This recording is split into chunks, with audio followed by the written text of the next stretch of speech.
Vamos abrir a palavra de Jesus nessa manhã. Com a graça de Deus, chegamos à última perícope do capítulo de número 1 da primeira carta de Pedro. Estamos numa série chamada Vivos para a Glória de Deus e a Transformação do Mundo. Essa é uma série que tem o objetivo de nós percorrermos toda a carta do apóstolo Pedro e pregarmos todas as perícopes, todas as porções, versículo a versículo, dure o tempo que durar. Amém? Porque é isso que precisamos. Precisamos de uma dieta balanceada na palavra de Deus. Nós precisamos da palavra. Para uma vida espiritual saudável, é necessário nos alimentarmos muito bem da palavra de Jesus. E a palavra de Jesus nada mais é do que o meio pela qual Deus criou o universo e também o meio pela qual Deus criou a humanidade, o meio pela qual Deus criou a igreja e também o meio pela qual Deus sustenta o seu povo até os dias de hoje. E sabe qual é a boa notícia? O que a gente vai fazer agora é que nós iremos expor a palavra de Deus. Sim, meus irmãos, nós não abriremos um jornal agora, nós não iremos abrir uma simples revista agora, nós não iremos abrir um simples blog para fazer uma leitura, não. Nós iremos abrir a santa palavra de Deus. E quando estamos diante da palavra de Deus, tudo em nossa vida pode mudar. Você crê nisso? Se você crê nisso, diz amém. 1 Pedro, capítulo de número 1, verso de número 22 até o verso de número 25. Palavra de Jesus para a nossa igreja e para o nosso tempo, diz assim: tendo purificado a alma pela obediência à verdade, e com vistas ao amor fraternal, não fingido, amem intensamente uns aos outros de coração puro, porque vocês foram regenerados, não de semente corruptível, mas de semente incorruptível, mediante a palavra de Deus, a qual vive e é permanente. Porque toda a humanidade é como a erva do campo, e toda a sua glória é como a flor da erva. A erva seca e a flor cai, mas a palavra do Senhor permanece para sempre. Esta palavra é o evangelho que foi anunciado a vocês. Vamos orar mais uma vez? Senhor Jesus, nessa manhã nós simplesmente somos gratos. Senhor Jesus, nós não queremos as suas mãos. Nós não queremos meramente aquilo que o Senhor pode fazer. Nós queremos ser abraçados por quem o Senhor é. Nós queremos nessa manhã sairmos daqui mais conhecedores do seu caráter, mais conhecedores da sua presença e dessa forma mais transformados para testemunhar a sua glória por onde formos. Portanto, Senhor, nós oramos que o Senhor capture o nosso coração, nos livre das distrações da vida e faça-nos entender que em um instante diante da sua palavra, toda a nossa vida pode ser transformada. Em nome de Jesus, capture o nosso coração, Jesus. Leve-nos aos palácios da sua presença, em nome de Jesus. Que eu não fique aquém e que eu não vá além daquilo que o texto, inspirado pelo Espírito, tem a dizer à sua igreja nessa manhã. É o que eu oro e a igreja que crê diz. O amor de um pai é uma das expressões mais profundas e impactantes de cuidado e compromisso que nós podemos encontrar e experimentar durante esse processo que vivemos aqui nessa terra. A verdade é que o amor de um pai é uma das centelhas divinas que Deus permite que nós experimentemos um pouco, um traço aqui nessa terra. O amor de um pai é a marca de um amor que guia, que protege e que provê. Muitas das vezes nós conhecemos a história de muitos pais que fazem sacrifícios incalculáveis pelo bem-estar e pelo cuidado de seus filhos. Esse amor de pai reflete um caráter divino, um traço, uma centelha divina, que a experiência humana é regada através desse atributo de Deus como um pai. É interessante que a paternidade de Deus não é apenas algo a respeito de um estágio, de um momento na vida de Deus. É interessante que a paternidade de Deus tem a ver com a identidade de quem Ele é. Por exemplo, hoje eu sou pai de duas lindas meninas. A Hannah, de 5 anos, que no dia 30 de agosto vai fazer 6 anos. E a Aurora, no dia 3 de setembro, ela vai fazer 4 anos. Só que antes disso, meus irmãos, como o tempo passa, né? Só que antes disso, eu não era pai. Eu fui casado, eu sou casado com a Elisa. Eu sou casado com a mulher mais linda dessa terra. E nós não éramos pais, meus irmãos. E não tem como nós sermos pais sem passar pela experiência, primeiro, de sermos filhos. Não é verdade? Para um dia você ser pai, primeiro você tem que se tornar um filho. Isso daqui, para nós, assim, é muito legal porque nós refletimos sobre o caráter paterno de Deus. É interessante que Deus, ele não teve um momento na história dele em que primeiro ele foi filho para depois ser pai. Já parou para pensar nisso? Que o nosso Deus, que nós chamamos de pai, nunca foi filho? Ele sempre foi pai. Ele sempre é a identidade de quem Deus é na eternidade. Assim como Jesus. Jesus não é fruto do nascimento entre Deus e Deus Pai e o Espírito Santo. Como o neocatolicismo tem pregado, né?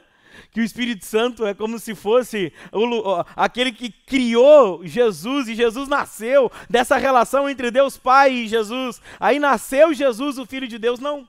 Jesus também é o único filho que não foi criado do zero, que não foi gerado no útero da eternidade e um dia ele não existiu. Não. Jesus é o único filho que sempre existiu. Como diz o Evangelho de João, capítulo de número 1, no princípio era o Verbo estava com Deus e o Verbo era Deus.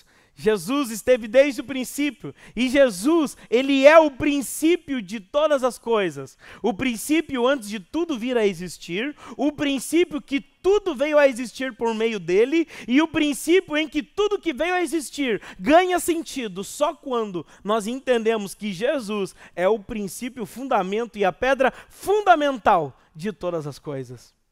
A paternidade de Deus é eterna, assim como a filiação de Jesus é eterna. E nós estamos, meus irmãos, diante de um texto nessa manhã, em que o apóstolo Pedro, ele está emprestando de termos familiares para tratar a experiência humana na realidade da vida cristã. O apóstolo Pedro, ele está pegando palavras de tratos, de formas em que famílias devem se tratar, para dizer como uma comunidade de fé deve se portar. Se nós fôssemos resumir o capítulo de número 1, e fôssemos resumir a perícope do verso 22 ao 25, seria da seguinte forma. O resumo do capítulo 1 seria assim: do verso 1 ao 12, o apóstolo Pedro, ele vai celebrar a grandiosidade da obra de Deus. Nós vimos que ele usa até uma linguagem de poema, de adoração, de doxologia. Aí do verso 13 ao 21, quem teve semana passada aqui?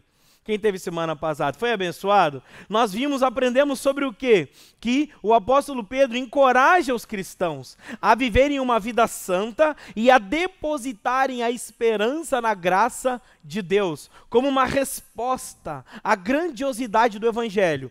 Preste bem atenção, verso 1 ao 12 do capítulo 1, ele coloca a obra do Evangelho como algo muito grande, como algo que tem que ser grande aos nossos olhos. Dos versos 13 ao 21, ele está falando assim: É muito legal você contemplar a grandeza, só que essa contemplação tem que gerar fruto. Esse maravilhamento com Jesus tem que gerar fruto. Essa paixão por Jesus tem que se transformar em algo prático. E a primeira questão prática que ele fala é que nós devemos depositar a esperança na graça e nos santificarmos como uma resposta de amor à obra do Evangelho.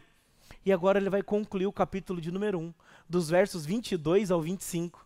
Agora ele vai usar o termo amor fraternal.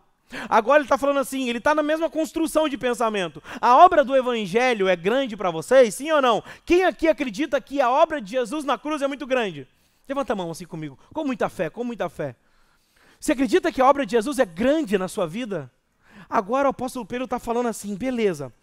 Essa obra do Evangelho que é grande, a boa notícia é que essa obra tem impactos contínuos e duradouros no nosso coração. Essa obra não é apenas algo que aconteceu no passado, mas tem efeitos no presente que vai impactar diretamente o nosso coração.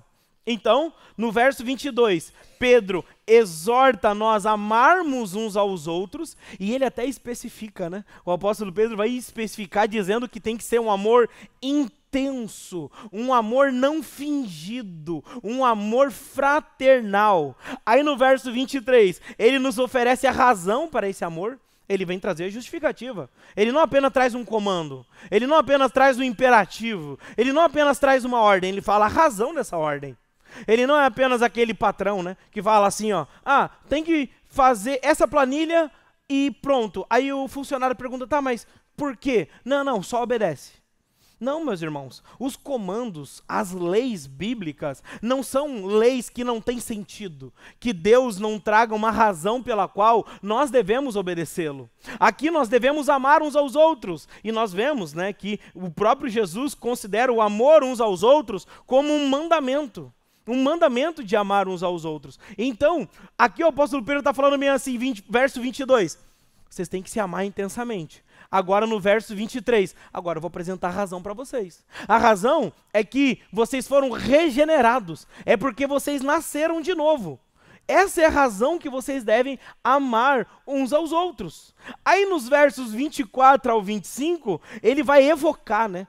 Especificamente o verso 24. O apóstolo Pedro vai evocar a profecia de Isaías no capítulo 40, falando sobre, na verdade ele faz um contraste, entre o estado atual da natureza humana, como algo transitório, como algo passageiro, e no verso 25 ele vai dizer que o estado da palavra de Deus é eterno, é imutável, é infalível, é permanente. Resumindo, no versículo 22, nós aprendemos a amar intensamente.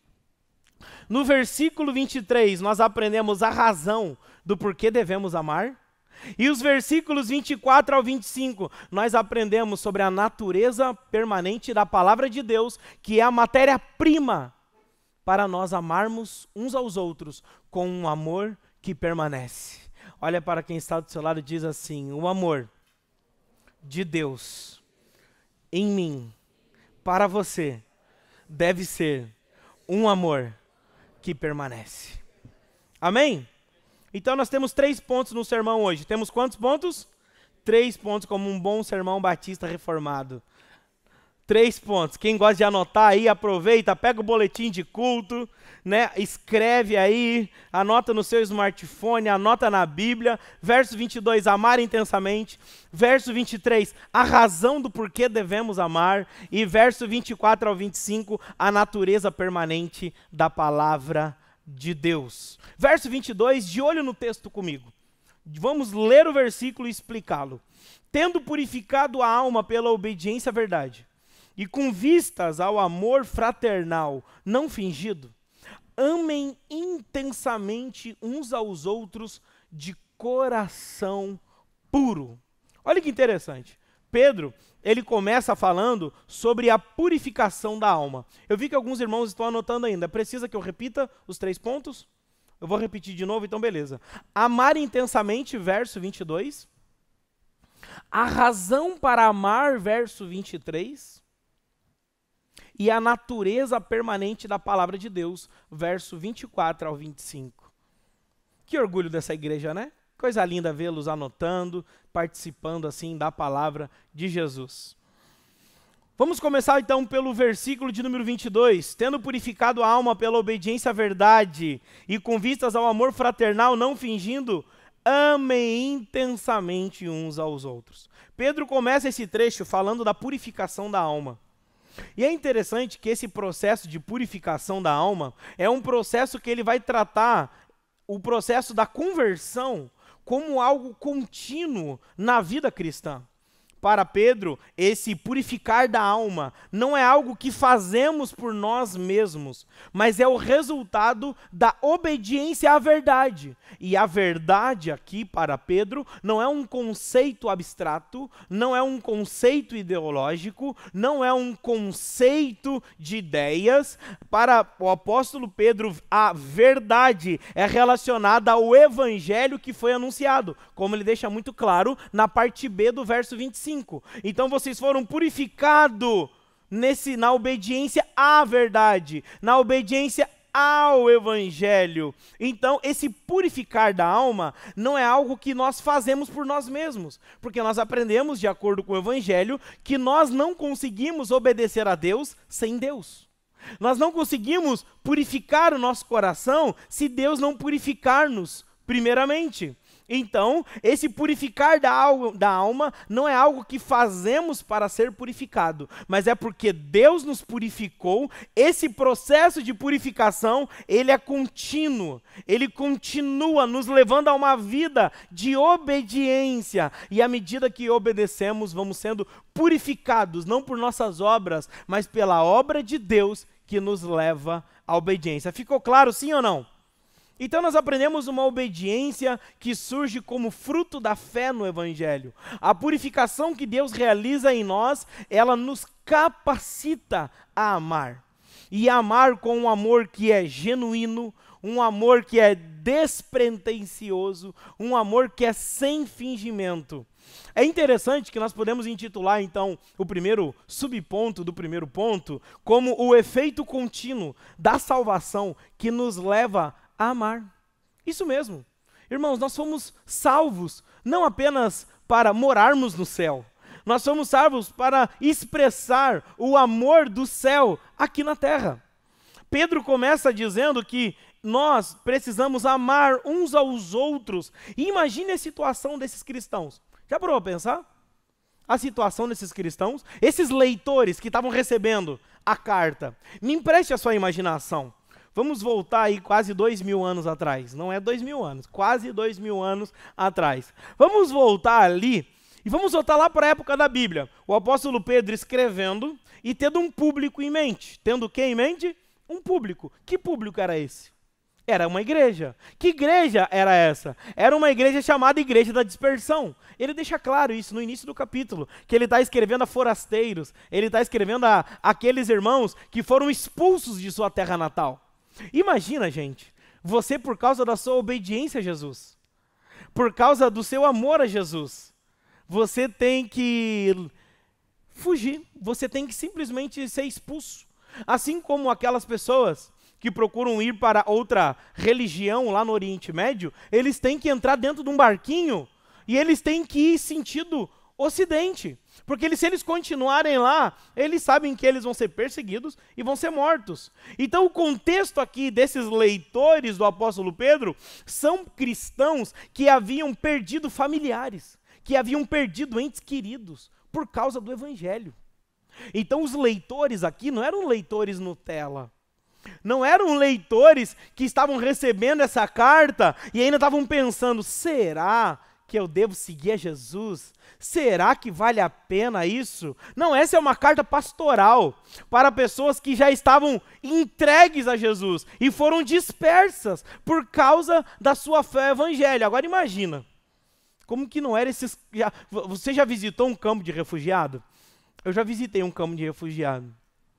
As pessoas lá, e é uma situação muito estranha, um campo de refugiado, porque as pessoas elas não podem mais voltar para o lugar onde elas saíram, e agora a única coisa que elas têm daquele lugar que elas saíram é a amizade com estranhos.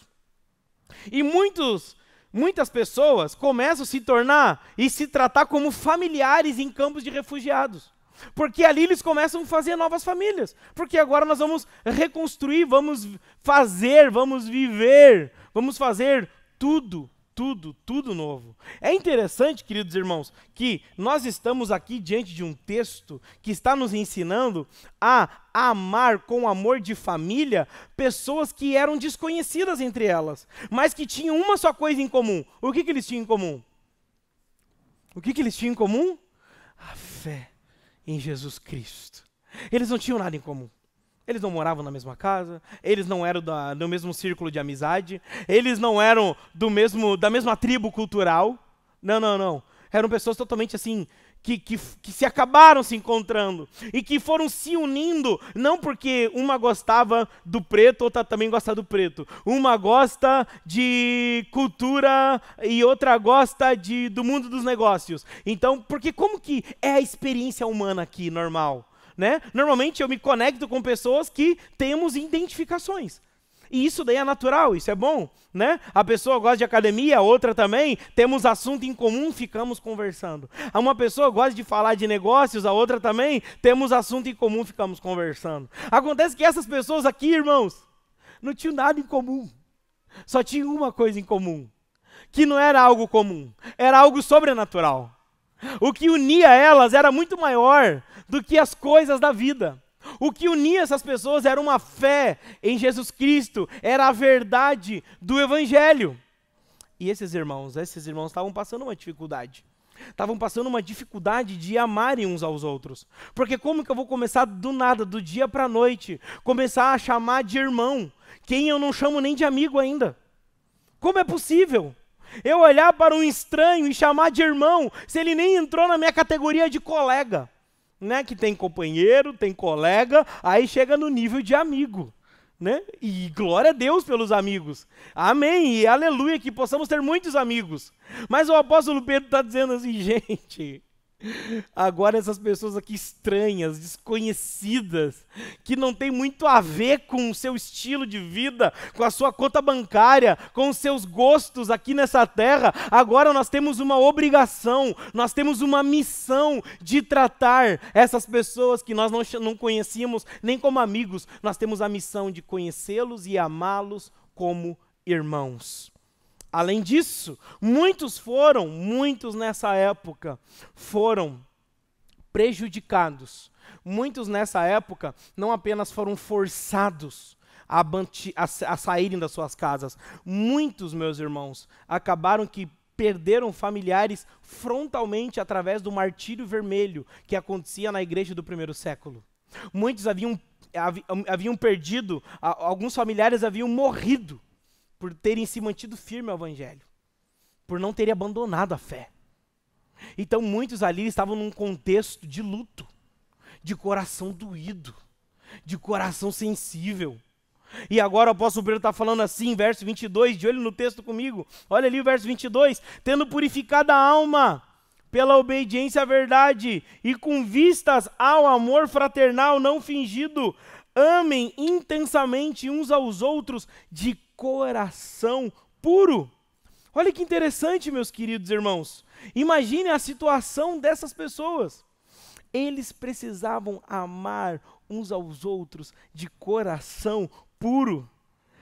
Ah, pastor, então eles precisavam substituir a família deles de sangue por essa família espiritual? Não, não é isso. Não é uma substituição. Mas o apóstolo Pedro está falando bem assim, agora calma, agora existe uma família espiritual que vai ser a sua família para sempre, que vai ser a sua família para o resto da eternidade. Deixa eu te falar uma coisa, se você não gosta da igreja, você não gosta do céu.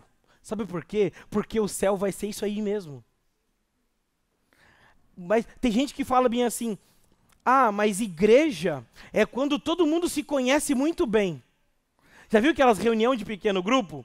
Onde as pessoas se reúnem, começam a ficar muito amigas, começam a conhecer o gosto uma das outras, começam a conhecer a intimidade uma das outras, aí alguém fala bem assim, agora a gente está sendo igreja, porque agora a gente é bem amigo. porque agora a gente conhece a intimidade do outro. Agora a gente está sendo igreja. Não, não é. Sabe por quê? Porque no céu tu vai adorar a Deus com um bando de desconhecido. No céu não é um grupo dos seus melhores amigos. O céu não é uma reunião daqueles que você se deu bem aqui na terra. O céu vai estar pessoas que você muitas vezes odiou aqui na terra. E que o sangue purificador do Cordeiro Jesus as perdoou, as regenerou. E ele pode, entre aquelas milhões de pessoas, estar do teu lado. E aí? O que será que você vai preferir? Ficar no céu com gente que você odiou na terra? Ou ficar no inferno sofrendo? O que nós vamos preferir, gente? O que é mais seguro? Ficar dentro da arca de Noé ou fora dela? O que é mais seguro? Aparentemente é mais confortável ficar nadando. Mas acontece que essas águas, elas são tão fortes e tão profundas que não tem uma ilha. No oceano do juízo de Deus, nós não conseguimos encontrar uma ilha para viver sozinhos eternamente. Por isso que a arca de Noé representa essa igreja. Dentro da arca de Noé fede, dentro da arca de Noé... Irmãos, como fedia aquela arca de certo, né? Os animais tudo lá dentro, vamos ser práticos. Imagina o quanto não fedia, gente, aquele negócio. As pessoas ficaram lá dentro junto com os animais. E essa imagem é um símbolo que representa a igreja, meus irmãos. É um símbolo que representa a igreja, em que é recebida, é guardada enquanto o mundo está em juízo, para depois ser estacionada nos novos céus e na nova terra que Deus vai preparar para nós. Isso é maravilhoso. Então, se nós não gostamos de gente, nós não gostamos de céu. Se nós não gostamos da igreja, é porque nós não gostamos do céu. Eu sei que é meio duro até ouvir isso, eu estou tentando deixar o mais... o mais leve possível para nós aqui nessa manhã, mais verdades têm que ser ditas, amém? É melhor uma dura verdade do que uma doce mentira, não é verdade? Os pregadores têm usado dessa tática, né? Usado a fala doce para falar mentiras. Mas assim, vamos falar a verdade em amor aqui. Vamos falar a verdade em amor, né? Porque a verdade sem amor, ela não é nem verdadeira, né? Então vamos falar a verdade em amor. Nós precisamos entender o versículo 22 para fazer sentido o verso 23, 24, 25. O apóstolo Pedro ele não está falando bem assim, ó. Vou te usar como exemplo. Pedro, quando você... A gente é amigo, então eu posso usar ele como exemplo. Pedro, quando você acordar de bom humor, aí você ama, tá, Pedro? Quando você acordar feliz da vida, sabe? A Fernanda, assim, toda abençoada do teu lado. Aí, Pedro, tu vai chegar no teu trabalho, aí tu vai amar. Aí tu vai exercer o amor. Aí tu vai querer desenvolver uma vida fraternal. Não, não é isso, meus irmãos. O apóstolo, sabe o que é duro, mas é verdade. Eu estou tentando dizer amor, amém? Vocês me ajudam? Vocês me ajudam? Está falando bem assim, ó. Não é se vocês acordarem de bom humor, amem intensamente. Não é se tudo der certo. Batemos as metas do mês, pagamos as contas, estamos ajudando na igreja, ajudando as pessoas, está tudo feliz, então eu amo, eu viro crente, aleluia, tudo dando certo, então eu amo. O apóstolo Pedro está falando para a gente que havia perdido familiar algumas semanas, alguns meses atrás. Olha a palavra de... Eu não sei se a gente ia querer ser membro da igreja de Pedro. Esse Pedro, eu quero que ele venha aqui dizer que eu sou lindo, que eu sou amado, que eu sou vitorioso. Eu perdi meus familiares por causa desse negócio de Jesus, de igreja. Eles morreram por causa disso. Eu quero que ele venha aqui, me dê um abraço, faça uma visita. Ei, eu acho que a gente não ia querer ser membro da igreja dos caras da Bíblia, não.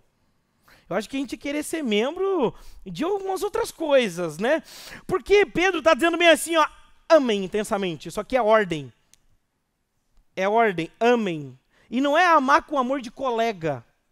Não é amar com amor de melhor amigo.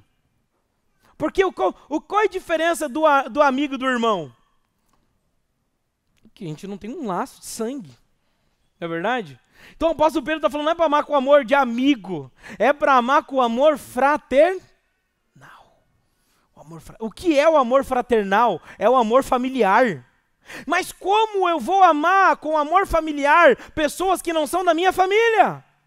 É fácil amar as pessoas da nossa família? É mais fácil porque a gente tem um laço de sangue, porque a gente é da mesma família de sangue. Mas agora Jesus está falando para você, amem os estranhos com amor familiar, amem os desconhecidos com amor de um amor fraternal, com amor de família. Não faça da sua família uma ilha. Não faça da sua família uma ilha em que você só ama os seus. Eu só amo esses daqui. O apóstolo Pedro está falando bem assim, amem os da fé com amor de família. Não é eu. Briga com Pedro. Briga com Pedro. É Pedro que está dizendo, não é o pastor Luiz. É o Pedro que está dizendo, amem intensamente uns aos outros. E ele qualifica, amor fraternal, amor não fingido, amor puro. Amem com esse amor. Aí agora ele apresenta a primeira razão. Se os cristãos, nós que estavam lendo aquela carta, eu fico tentando imaginar, tenta imaginar comigo, os cristãos recebendo a carta a primeira vez, abrindo a carta, a gente vai ler a carta que o apóstolo Pedro enviou para nós. O apóstolo Pedro andou junto com o homem, andou junto com o chefe, andou junto com o nosso mestre, ele caminhou, ele dormiu, ele acordou do ladinho de Jesus, ele sabe o perfume que Jesus tinha, ele sabe o hálito que Jesus tinha de manhã cedo, ele conhece Jesus, por isso que é apóstolo. Já repeti e repito, apóstolo bom é apóstolo que viu Jesus e morreu. Né? Então ele andou do lado, por isso que ele é apóstolo. E aí ele escreve, ele está escrevendo Bíblia, não é apenas um poema, ele não é apenas um conselho, ele está escrevendo Bíblia. Aí ele escreve, termina a sua carta, envia à igreja, e quando a igreja pega aquilo, vai ler, e ao redor é um bando de desconhecido, que até então não eram nem amigos, que foram se encontrando na dispersão, que foram se encontrando e se juntando à medida que a fé evangélica ia unindo-os. Então, quando eles leram aquilo, amem intensamente uns aos outros, quando eles olharam para o lado, eles não viram um tio, eles não viram um primo, eles não viram um irmão, eles não viram um pai e mãe, eles olharam estranho, estranho, estranho, estranho, estranho. É esses então que a única coisa que eu tenho em comum com eles não é coisa de sangue, não, a única coisa que eu tenho em comum com eles é esse livro, é esse Jesus, a única coisa que eu tenho em comum com eles é isso.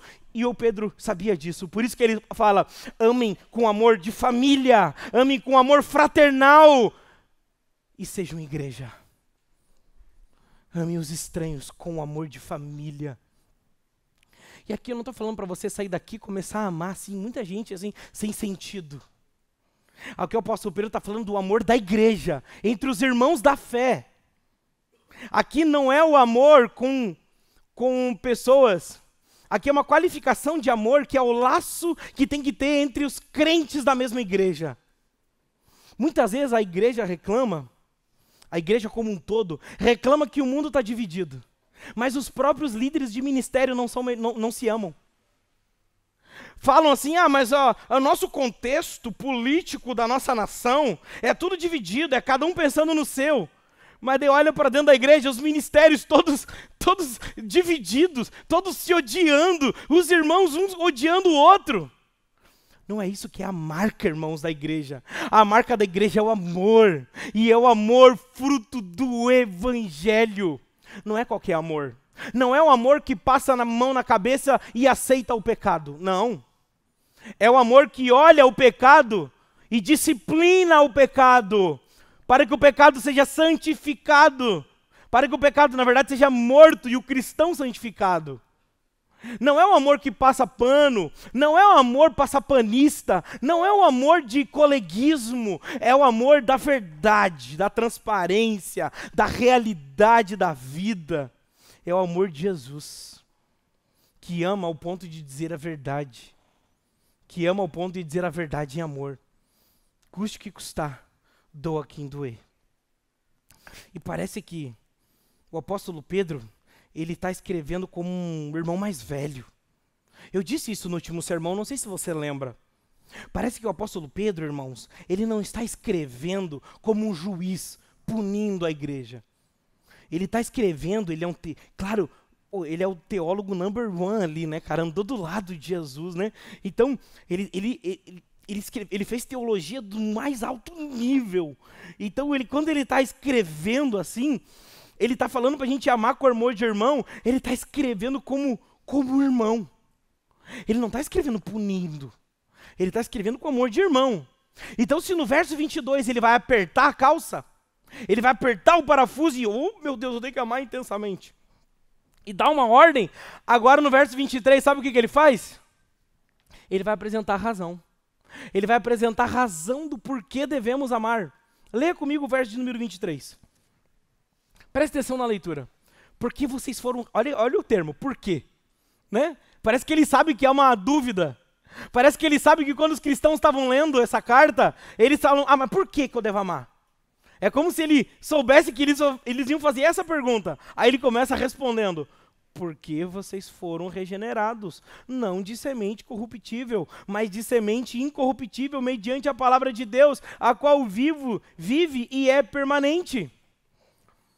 Repete comigo, a nova vida, pela palavra viva. Nascemos do alto, para amar nossos irmãos da fé que estão aqui embaixo. O apóstolo Pedro está falando bem assim, ó, deixa eu te dar a primeira razão porque vocês nasceram de novo. A palavra regenerados é nascer de novo. Por isso que nós não temos como cobrar o amor cristão de quem não nasceu de novo. Por isso que é necessário, você deseja amar com esse amor genuíno, intenso, ser uma pessoa que realmente ama, nasça de novo. Se você deseja, pastor, eu quero esse amor aí, pastor.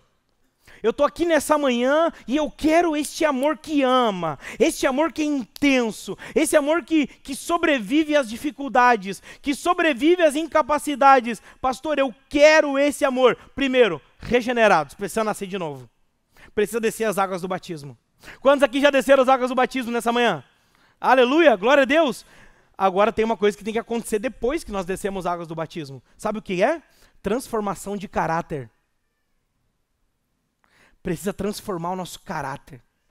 Precisa transformar a nossa índole. Precisa transformar a nossa vida. Porque ele está falando que é algo que deve ser transformador na nossa vida. A salvação não é algo para a gente começar a colocar num quadro e falar, ó, aquele dia eu me batizei, minha vida foi legal. Não, o evangelho precisa produzir transformação. Uma vez chegaram para Agostinho de Hipona. Vocês conhecem Agostinho de Hipona, né? Na teologia, ele é o pai da teologia. E na filosofia, ele é o pai da filosofia. Ele conseguiu isso. Ele conseguiu essa proeza de ser pai da teologia e pai da filosofia. Cara, o homem é brabo, o homem é brabo. E ele tinha acabado de se converter. E ele foi mulherengo. Agostinho de Hipona foi mulherengo. Vocês não sabiam disso? Deixa eu contar para vocês. Ouve esse babado, crente. Crente gosta, né, de uma fofoca, né? Então, deixa eu contar isso aqui para vocês. Vocês não sabiam, eu vou contar. Ele era mulherengo, Agostinho. E ele, assim, pegava geral. Aí e depois que ele se converteu, ele saiu todo animado pregar o evangelho. Na praça, pregar o evangelho. Sabe, o crente, assim, né? Mas do nada, do nada. E as mulheres estavam passando a história. Quem que é esse cara pregando? Oxe, né? Quem que é esse cara? O que ele está falando de Jesus aí? As semanas passadas ali, estava rolando uma coisa estranha. Tem alguma coisa que não fecha, uma coisa que não bate aí. Aí a mulher fala bem assim para ele, bem assim. Perguntam para ele, quem é você? Aí ele fala, eu sou Agostinho. Mas tu não era aquele Agostinho, dando a entender, né? Mas tu não era aquela pessoa. Ele falou, sim, eu já fui aquela pessoa. Mas agora eu sou uma nova pessoa em Cristo. E agora, a partir dali, ele começou e nunca mais voltou para o lugar que Deus tirou ele. E ele se tornou um servo de Deus para a igreja, para o mundo, para a intelectualidade, para a teologia, para a igreja, para a devoção. Os seus escritos abençoam nossas vidas até o dia de hoje. Ele também viveu esse momento da conversão, da transformação e não voltou mais para trás. Meus irmãos, nós precisamos entender que o dia que Deus virou a nossa vida de cabeça para baixo é para nós não voltarmos às práticas antigas, pela única razão, porque Jesus morreu a nossa morte para que nós que estávamos mortos pudéssemos viver uma nova vida. Se Jesus morreu para nos dar uma nova vida, nós não podemos voltar para a vida passada. Nós precisamos entender que esse poder do evangelho nos leva a uma vida de obediência para uma nova vida. E sabe o que é interessante? Versículo 24 e 25 a gente encerra. Versículo 24, ele vai falar bem assim: eu sei quem você é. Olha ali, versículo de número 24. Porque toda a humanidade é como erva do campo, e toda a sua glória é como flor da erva, a erva seca e a flor cai. Só até aí. Sabe quando aquele pai que vem e fala assim, ó, você precisa fazer isso, você precisa fazer aquilo, você precisa fazer isso, aquilo outro. Aí do nada o pai é tomado de amor, de compaixão, de amor não, de amor também é dizendo a verdade, mas ele é tomado de uma compaixão, de um coração misericordioso com a miséria do outro, e ele fala bem assim, mas eu sei que você não consegue. É como, olha, presta atenção no texto, gente, vamos entender o texto, porque a vida de Deus extrai dessa rocha, do evangelho para nós, amém? Verso 22, vocês têm que se amar intensamente. Verso de número 23, porque vocês nasceram de novo, como que vocês não vão se amar? Vocês têm que se amar porque vocês nasceram de novo, vocês têm que viver uma nova vida. Aí verso 24, eu sei que vocês não conseguem. Eu sei. Eu sei que vocês não conseguem. Eu sei que vocês tentam, mas não conseguem.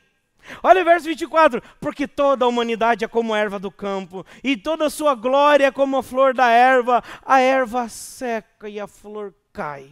Repete comigo, tentar obedecer a Deus sem Deus é impossível. Meus irmãos, é impossível obedecermos a Deus sem Deus. Nós precisamos, sabe que alguns podem estar aqui no nosso meio falando assim, pastor, eu quero viver essa nova vida, eu quero viver essa vida cristã, eu quero, pastor, isso, mas eu não consigo. Sabe que a boa notícia para nós é que a Bíblia deixa claro que a gente não consegue mesmo. Sabe qual é o problema? É que quando a gente tenta conseguir sem Deus.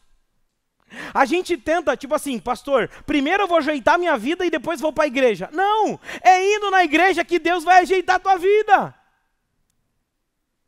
A igreja não é o ponto final, que depois que você se autotransformou, aí você chega na igreja, eu estou perfeito agora eu sou digno de estar aqui. Não!